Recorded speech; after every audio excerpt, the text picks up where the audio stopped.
Dehqonobod bu tuman tarixiga qisqacha to'xtalamiz. Tuman dastlab 1926-yilda Tang'aram nomi bilan tashkil topgan.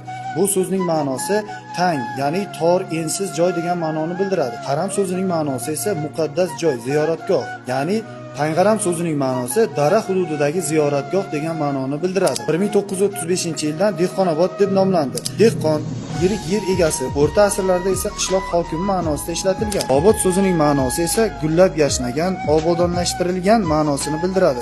Demak, tumanning ma'nosi dehqonlar tomonidan obodonlashtirilgan, gullab yashnatilgan joy degan ma'noni bildiradi. Bundan tashqari, tuman hududida 17-asrga oid Xo'jayi Pok ota maqbarasi, 18-asrga oid Sari Qoya tog', Kalta minor, 1890-yilda Rus podshosi Nikolay tomonidan qurilgan Oqsaroy kabi 30 dan ziyod tarixiy joylar bor. Mehnatkash, boy madaniyatga ega tuman aholisining birorta to'yi ko'pkarisiz o'tmaydi. Hudud polvonlar va baxshilar yurti hisoblanadi. Dehqonobod o'zining tabiat inom etgan kovrak o'simligi bilan butun Osiyoda mashhur hisoblanadi va dunyoda soni sanoqli bo'lgan 2011-yil tashkil etilgan kaliy zavodi ham aynan ushbu tumanda joylashgan. Bizga obuna bo'lishni unutmang. Videoni Dehqonobodlik tanishlarga yuborib qo'yamiz.